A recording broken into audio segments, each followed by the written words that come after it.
Ils l'ont vécu. Tous ont une histoire. La peur de mourir sous un déluge de cendres. Chaque histoire est différente. Un jour de 1976 en Guadeloupe. Elle est très menaçante. Et vous, professeur Alec, nous ne pouvons pas nous prononcer. Et vous, professeur Feuillard, Nous devons nous méfier de ce genre de volcan jusqu'ici inconnu.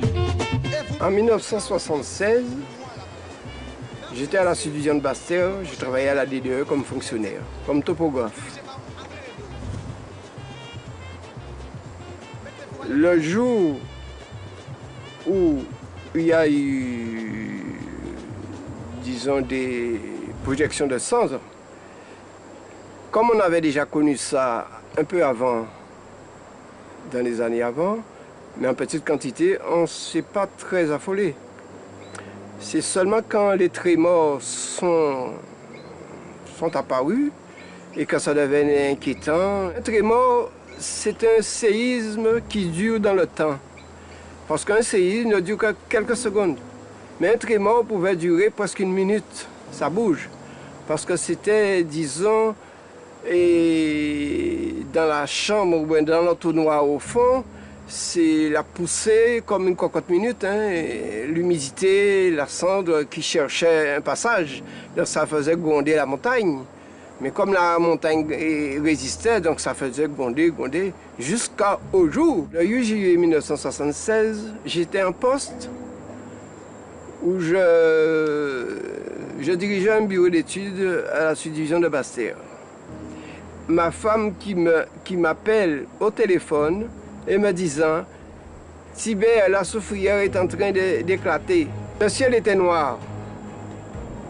Tout le monde était en mouvement. C'était la panique. » Je me rappelle des plaisantins qui ont fait les feux d'artifice sur le volcan. Et quand on était sur Capeceo, comme on parlait que ça va être la bombe plus forte que la bombe Hiroshima, donc ça faisait peur. Mais finalement, c'était des plaisantins qui faisaient des feux d'artifice sur le volcan. Mais quand l'enquête a été menée, on a constaté qu'il y avait des douilles de feux d'artifice et on a compris que c'était des plaisantins.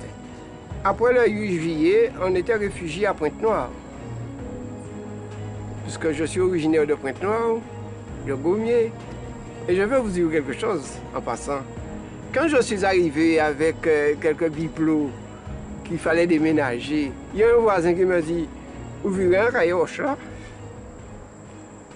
Ça était choquant, mais c'était de l'humour. J'étais chargé de mesurer les éventuels gonflements de la montagne par poussée magmatique s'il y a du magma.